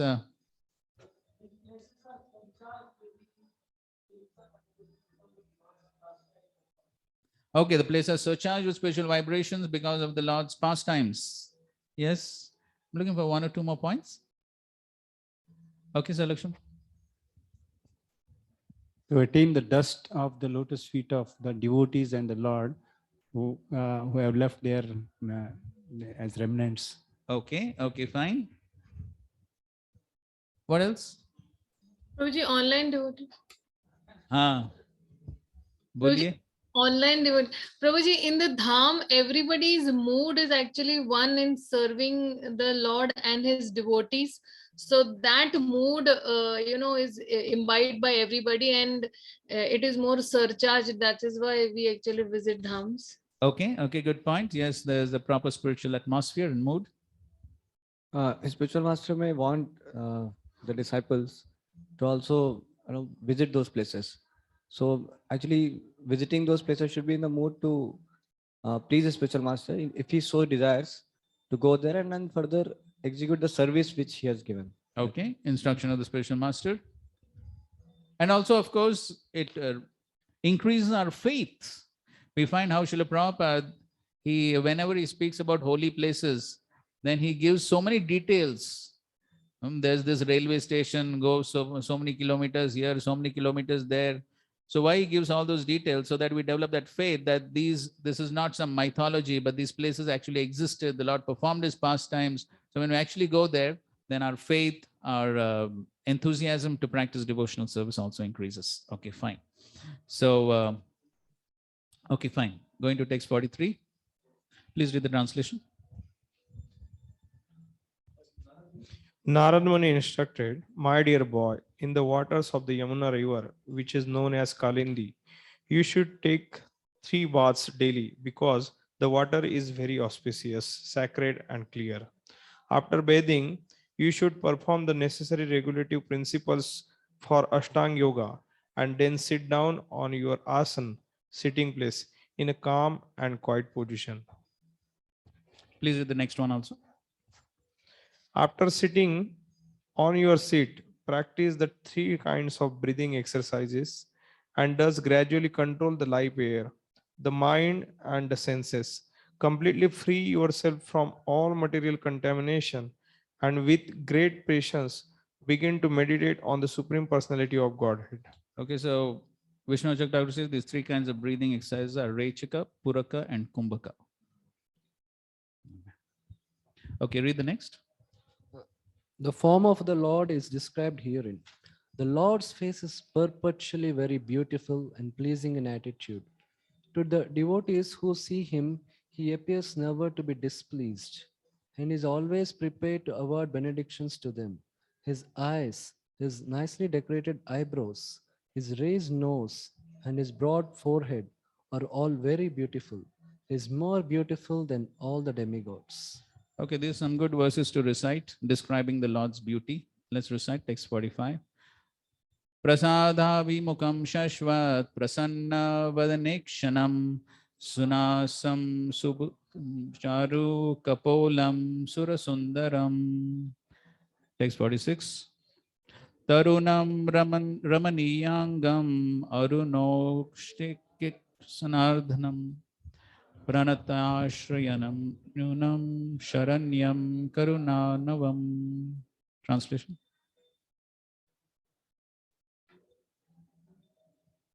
कौन बोल रहा है? Narada Muni continued, the Lord's form is always youthful. Every limb and every part of his body is properly formed, free from defect. His eyes and the lips are pinkish like the rising sun. He is always prepared to give shelter to the surrendered soul, and everyone so fortunate as to look upon him feels all satisfaction. The Lord is always worthy to be the master of the surrendered soul, for he is the ocean of mercy. Yes. So Prabhupada, Sharanyam Karuna Navam. Prabhupada is focusing on that Sharanyam word. And Prabhupada says everyone has to surrender to someone superior. The surrendering process already exists, but it is never perfect because the person or institution unto whom we surrender is imperfect. And our surrender, having so many ulterior motives, is also imperfect. As such, in the material world, no one is worthy to accept anyone's surrender nor does anyone fully surrender to anyone else unless obliged to do so. But here, the surrendering process is voluntary, and the Lord is worthy to accept surrender.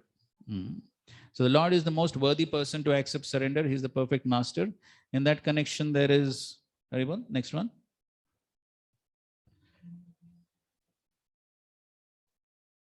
Okay, these are instructions. Okay, there's Lord's features. Next. Oh, one more.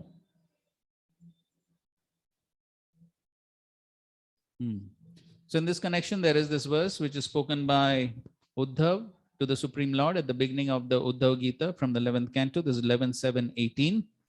Tasmad bhavantam manavadyanantaparam sarvagyamishwaram akunta vikunta dishnyam nirvinnadirahamuhe vrijnabhitapto narayanam narasakam sharanam prapadye.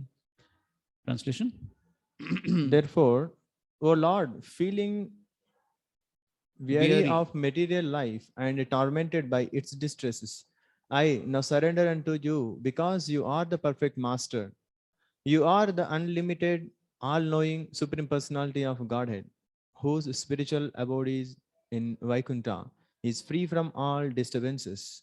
In fact, you are known as Narayana, the true friend of all living beings. So here in this verse, Uddhav gives 5 reasons why Lord Krishna is the perfect master. So what are these 5 reasons? The first one is anavadyam. Anavadyam means faultless. So in the purports, they explain that how in the material world, one may accept a master, one may join a company thinking the boss of the company is very good. But then after some time, one notices there are so many faults. So then one thinks, oh, I think I didn't join the right place. But the Lord is forever faultless. That is the first one. Anavadyam. Anantaparam. Anantaparam means he is not limited by time and space. He is eternal. So in this world, there may be a master and maybe he's pleased with the subordinate, with the servant. He wants to give him some reward, some promotion, but he dies untimely. And then the person doesn't get any promotion. He doesn't get the reward. But that doesn't apply to Krishna. He is eternal. And so he always knows, he always remembers the service rendered by the jiva, and he will definitely reward. The third one is sarvagyam. So in this material world, there may be some insignificant employee in a company, and the master may never even know that there is this person existing, and so he doesn't get any reward, any benediction. But as far as Supreme Lord is concerned, he's sarvagya, he's all-knowing. So even if there may be some insignificant jivatma in some insignificant corner of this world doing some insignificant service, the Lord will definitely recognize and he will definitely reciprocate. The fourth reason is Ishwaram. The Supreme Lord is Ishwara, so he can definitely protect the jiva. So in this world, how much protection the superior can give? So the superiors themselves are fallible. They themselves cannot protect themselves. But in the case of the Supreme Lord, he is the supreme controller, and therefore he can definitely protect in all circumstances. And Akunta Vikunta Dishnyam. So there is a definitive goal which can be achieved by the practice of devotional service to the Supreme Lord. In this material world, we find what is the goal or what is the future is very uncertain when one is serving a master in this world.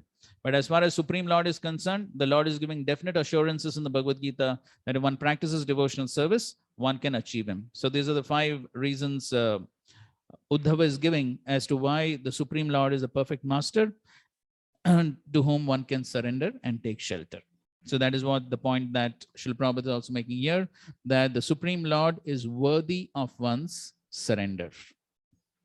And then Prabhupada, a point for preaching application, Prabhupada is mentioning how the Mayavadi philosophers say that we have to imagine the form of the Lord. But here Narad Muni does not say that, rather he gives the description of the Lord from authoritative sources. So going ahead with the description of the Lord, text 47. Shrivatsankam ghanashyamam purusham vanamalinam shanka chakra gada padmer abhivyakta chaturbhujam. The Lord is further described as having the mark of Shrivatsa or sitting place of the goddess of fortune, and his bodily hue is deep bluish. The Lord is a person. He wears a garland of flowers, and he is eternally manifest with 4 hands, which hold, beginning from lower left hand, a conch shell, wheel, club, and lotus flower. Text 48.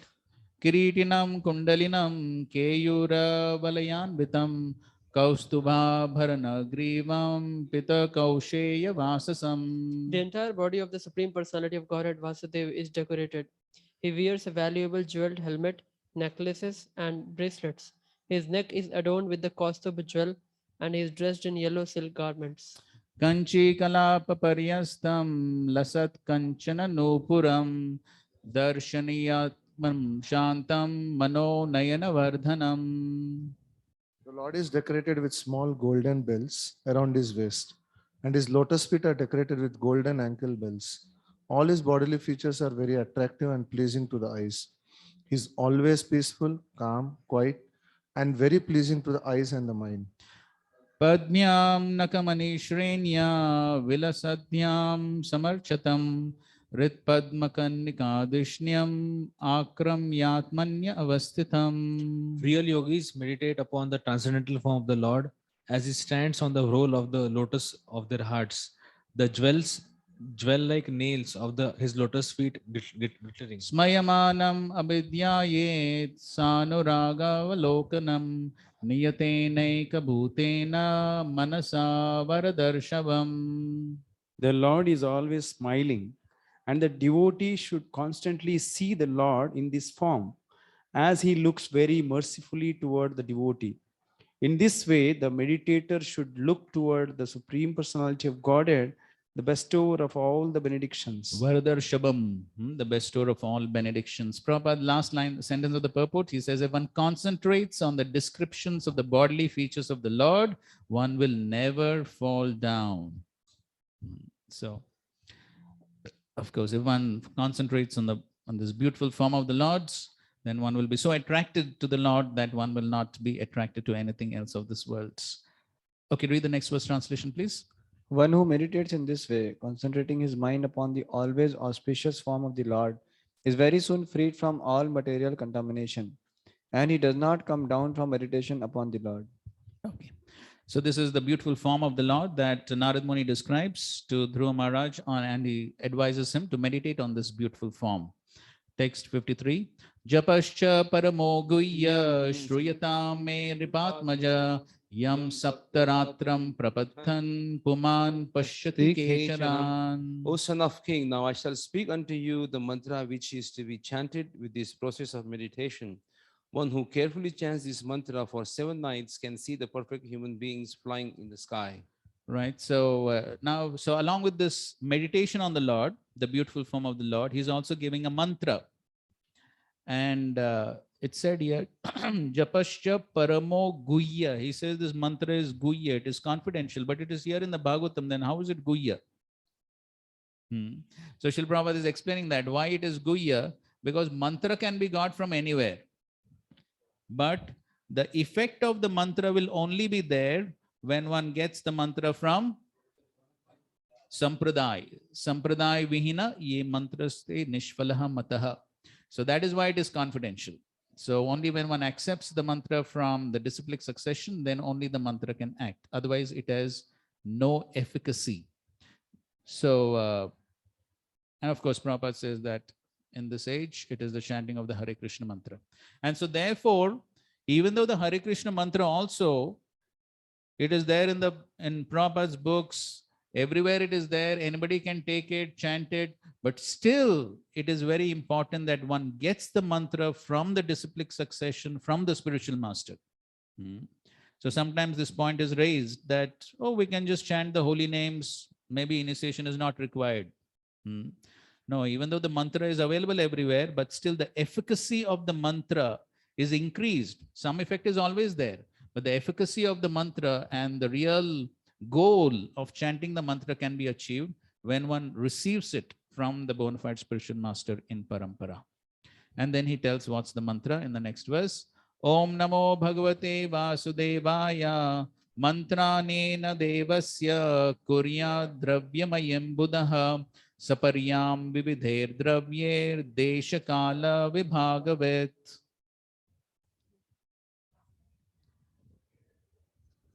Om Namo Bhagavate Vasudevaya. This is a 12 syllable mantra for worshipping Lord Krishna. One should install the physical form of the Lord, and with the chanting of the mantras, one should offer flowers and fruits and other varieties of foodstuff exactly according to the rule and regulation prescribed by authorities. But this should be done in consideration of place, time, and attendant conveniences and inconveniences. Okay, so he's giving him a mantra, Om Namo Bhagavate Vasudevaya. And then he's also talking about installing the physical form of the Lord and offering flowers and fruits. But where is Dhruva Maharaj? In the forest. So how can he do all this? The answer is Desha Kala Vibhagavat. Whatever is possible according to time, place, and circumstances. And Srila Prabhupada gives quite an elaborate description on this point. And before we read Srila Prabhupada's purport on this point, so we'll have a discussion on this point, Desh Kala Vibhagavat, for the next 10-15 minutes. And then we will conclude today's class, okay? So what are the other Shastric references can you think of where instructions have been given or adjustments have been made according to time, place, and circumstances? Antadipru? Bhishma Dev offering respects when he was on the bed of arrows. So this were Nichols. Yes. So what was the adjustment he made? So with proper words of respect, he respected, he greeted all of them. Yes. So because he was lying on the bed of arrows, so he could not offer some formal welcome. But the only thing which he could do was to offer some words of welcome. Any other examples, Yasham? Not Mirgari. Yes. Yes. Okay, good. Yes, instead of half killing, fully kill. Okay.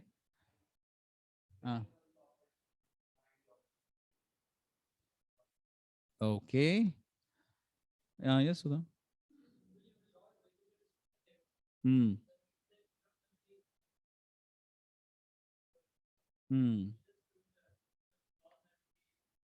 Angavastra. Okay, fine. So, so on this point, okay, so first of all, we'll see this, Antadipru already told this example, but we'll just read this verse. Next. Tan samaitan mahabhagan upalabhya vasuttamah pujayam asa dharmogyo deshakala vibhagavet. Please read. Bhismadev, who was the best amongst the 8 Vasus, received and welcomed all the great and powerful rishis who were assembled there.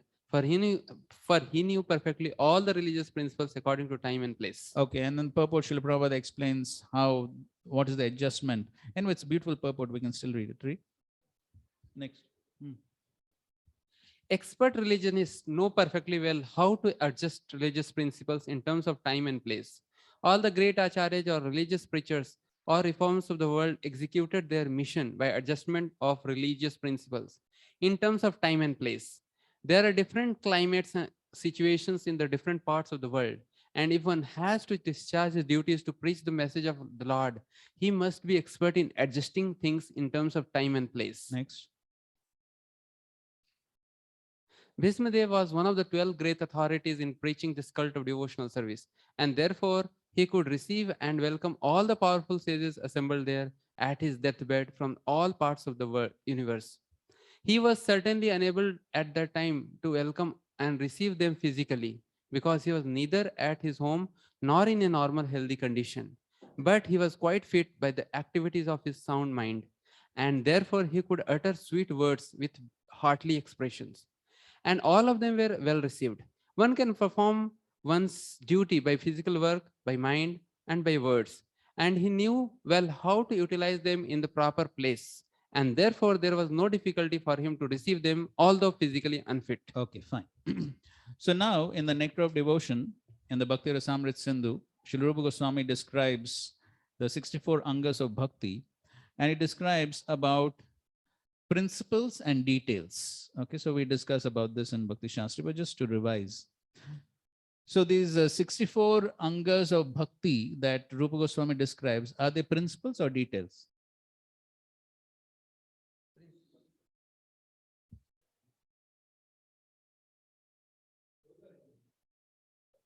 Both are there. Any other? Okay, let's. Should we take a vote, or is there a unanimous answer? Are they the 64 angas of bhakti? Are they principles or details?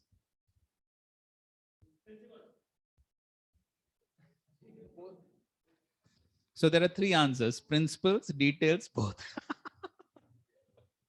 Okay, let's see. So how many say they're all principles? Please raise hands.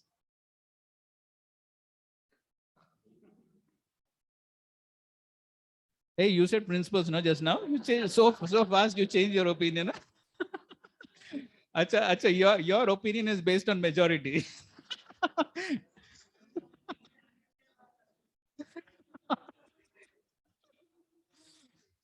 Okay, so at least Varadaraj Prabhu is convinced that they're all principles. Okay, good. So, how many say they're details? All are details. All are details. All 64 are details. Okay. What do you say? All are details. Okay. And how many say it's a mixture of both principles and details? Okay. So since so many of you say that it is a combination of principles and details, if I make a contradictory statement, then you may not accept. So therefore, I have to show an authoritative statement, correct? Then only you may accept. So somebody can quickly open the Nectar of Devotion and go to the 6th chapter.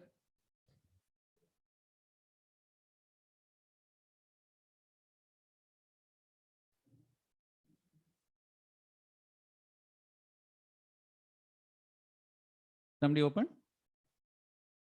Okay, you can go to the first paragraph and go to almost the end of the first paragraph, where Srila Prabhupada writes.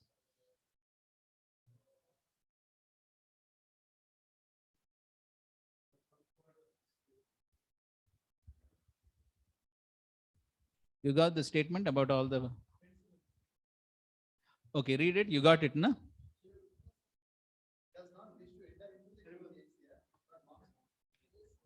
Okay, read in the mic so that everyone is very clear on the point.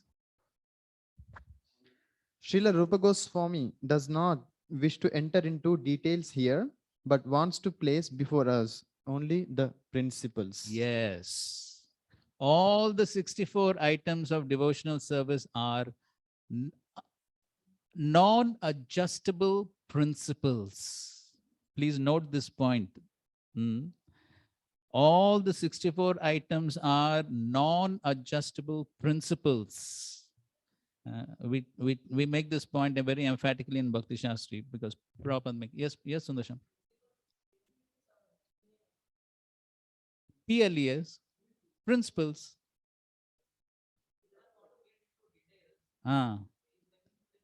Yes, all 64 are principles.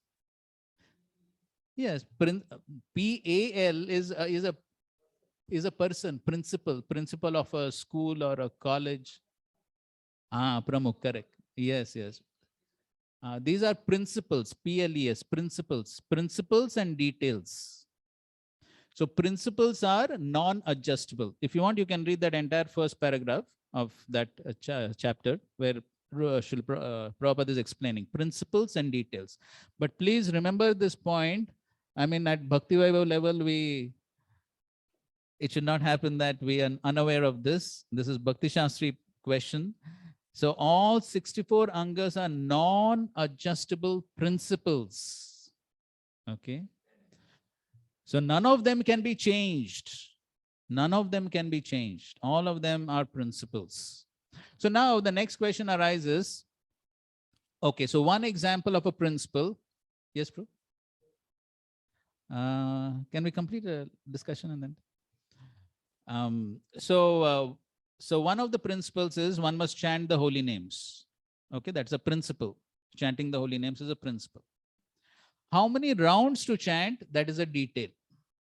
Correct? So we hear Bhaktisiddhanta Thakur said 64. Now Prabhupada has made 16. So this is adjustable. Correct? Number of rounds is adjustable. That's a detail. So now within ISKCON, number of rounds 16 is still a detail. Correct?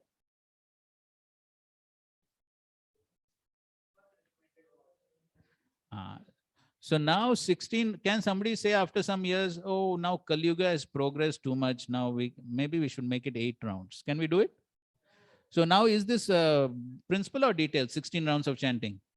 It is a principle now as far as ISKCON is concerned. As far as ISKCON is concerned, it is principle. It cannot be changed. Similarly, we find Srila Prabhupada has introduced various standards which, though apparently details, have now become principles because they cannot be changed now. They are the words of the founder Acharya. Still, in some situations, there are debates whether certain things can be changed or they cannot be changed, because there is always a scope whether now something is a principle or a detail. So therefore, many times you find sometimes controversies. Can this be changed? Can it not be changed? So what do you think? On what basis can things be changed or not? Talking about our movement within ISKCON. On what basis can changes be made or not made? Okay, one thing is Prabhupada's instructions. So Prabhupada's instructions are very clear-cut, and whatever is Prabhupada's instructions cannot be changed. But some things maybe Prabhupada didn't speak about. Prabhupada didn't speak about so many details, and sometimes there are controversies. Things can be changed or not changed. So how do we decide? Yes, Keith Krishna? Prabhuji, regarding, because little bit of knowledge in the deity worship, that Prabhupada strictly he mentioned that I have not much elaborately knows about this, but he gave little bit of instructions to us. I'm talking about only ISKCON scenario. It is better to learn from Gopal Bhatt Radharaman temple and South India. So based on that, how much we have to take and change or not, it's again how much the scope of the community and the institute is capable to do for further next to not to change or decrease the standards. So in that way, we can able to adjust based on the society, how their progress in spiritual life is increasing. Okay, fine. Okay. And further again, not going to go down. Okay, good points. Any other thoughts? Based on preaching. What do you mean by that? Okay, some adjustments and details can be made for the sake of preaching. For the sake of preaching. Costly temples, but we are doing construction because that attracts a lot of audience and crowd. Okay, okay, fine. Any other thoughts? Yes, Nagarabhu? Based on Prabhupada's mood and mission, what do you mean?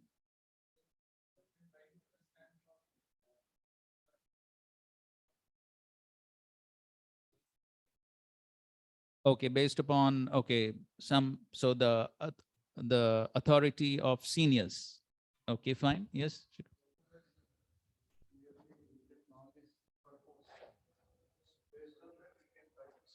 This change should be made or not, like, because he has given guidelines in many places. Okay, he's given about that guidelines. Topic, any topic, whatever we discuss. Okay, fine. And then we can decide. Okay. So let's read this, a few quotes here. Next. Okay, read.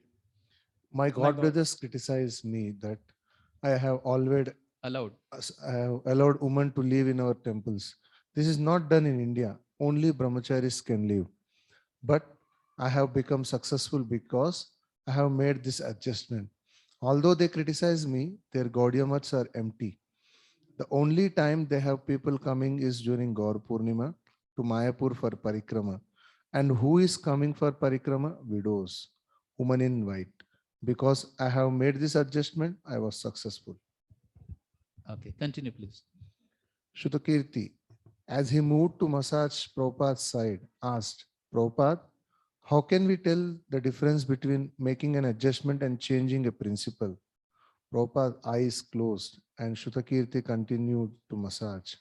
After a few moments, Prabhupada opened his eyes and said, "That takes a little intelligence."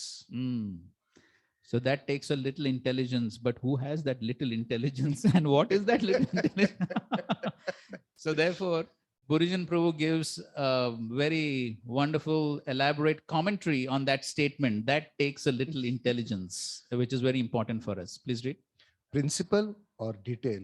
Shrutakirti's question was penetrating, clearly delineating between the adjustable and the non-adjustable, between a detail and a principle is not easy. It requires intelligence. To foolishly mistake a non-adjustable principle for an adjustable detail will cause havoc in spiritual life. And to accept each detail as if it can never be adjusted is fanaticism. Fanaticism will cause havoc of a different nature. If we have developed our spiritual intelligence, we can make distinctions between principles and details. But we should confirm our opinions with trusted friends or superiors. If we have not developed our spiritual intelligence, we should take guidance from those who have. We should not act independently. Yes, so these are some very important statements which Burijan Prabhu is making.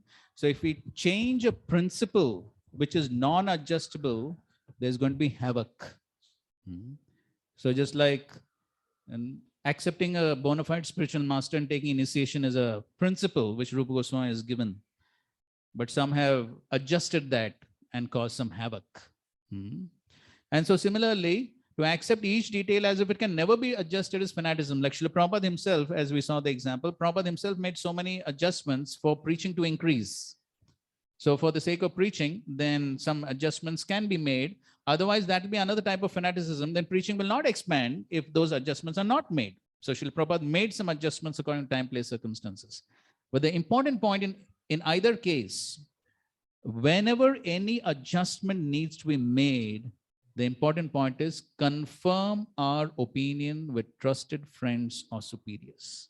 So in that connection, there is a beautiful statement which Srila Prabhupada makes in the first canto, 19th chapter.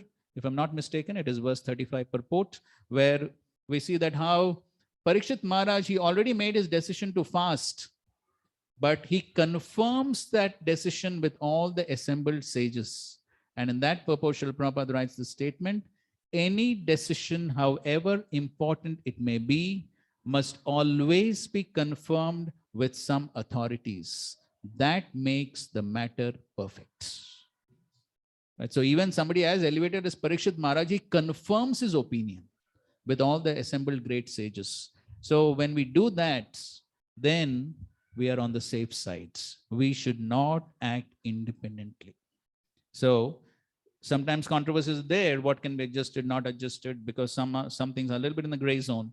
But the important point is to always confirm. And in that connection, there is a pastime of Srila Prabhupada next. Yeah. Vaishnava dress or modern dress? Prabhupada, why your dress is not as a sannyas? Tushta Krishna. The robes make people uncomfortable.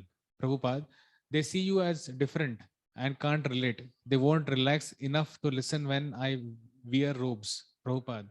But sannyasis must dress in saffron with robes and shaved heads. Tushta Krishna. I am following all the principles, but the dress is external and superficial. Why should we let it hamper the preaching? Prabhupada. If the dress is superficial, why should you change your dress to please people who are so serious about the superficial? You understand my point? Superficial people become controlled by superficial and external things. Why do you dress to please superficial people? You should dress to please Krishna. Krishna. So you would like me to wear saffron and shave up? Prabhupada, yes, I want you to promise this. Only wear saffron and keep your head shaved. This is sannyasi dress. You should promise. Tushta Krishna, yes, Prabhupada, I promise. Watching Prabhupada lovingly checkmate a misled son was moving, and how brilliantly had Prabhupada turned to Tushta's argument. Yes. Okay, go ahead, read this now. In our Krishna consciousness movement, the tactic of dressing oneself like an ordinary karmi is necessary because everyone in the demoniac kingdom is against the Vaishnava teachings. Krishna consciousness is not at all to the liking of the demons of the present age. As soon as they see a Vaishnava dress in saffron garments with beads on his neck and tilak on his forehead, they are immediately irritated. The greater demons like Hiranyakashipu are always prepared to chastise the Vaishnavas. They try to make arrangement so that Vaishnavas will not come to sell their books and preach Krishna consciousness. Thus, what was done by Hiranyakashipu long, long ago is still being done. This is the way of materialistic life. Demons or materialists do not at all like the advancement of Krishna consciousness, and they try to hinder it in many ways. Yet the preachers of Krishna consciousness must go forward in their Vaishnava dress or any other dress for the purpose of preaching. Chanakya Pandit says that if an honest person deals with a great cheater, it is necessary for him to become a cheater also. For that, the purpose of not for the purpose of cheating, but to make his preaching successful. So you see that? Prabhupada, as far as Tushta Krishna Swami is concerned, he said, saffron robe, shaved head, nothing else. And here in the Bhagavatam purport, Prabhupada is saying, Vaishnava dress or any dress. Right? So therefore, where adjustments can be made, where adjustments cannot be made, so is something which needs to be dealt with according to time, place, circumstances, person, and therefore it requires the advice, the guidance of those who are mature Vaishnavas to decide. So therefore, that is an important point regarding principles and details. But in general, we do understand that all the 64 angas are principles. Srila Prabhupada's instructions are like principles. They can never be changed. And if at all some adjustments need to be made, then it has to be made only in the consultation of reliable, experienced, mature superiors. So therefore, sometimes Srila Prabhupada's words may also be misinterpreted, misquoted. And so therefore, we have taken this article from Srila Prabhupada's book, Satsvarup Das Goswami's book, Srila Prabhupada's Appreciation. So you can go through this article and you can read it yourself. If you have any doubts or clarifications, we can discuss that tomorrow. Thank you all very much. Srila Prabhupada ki jai, Granth Raj Srimad Bhagavatam ki jai, Samved Gaur Bhakta Vrinda ki jai. Hare Krishna.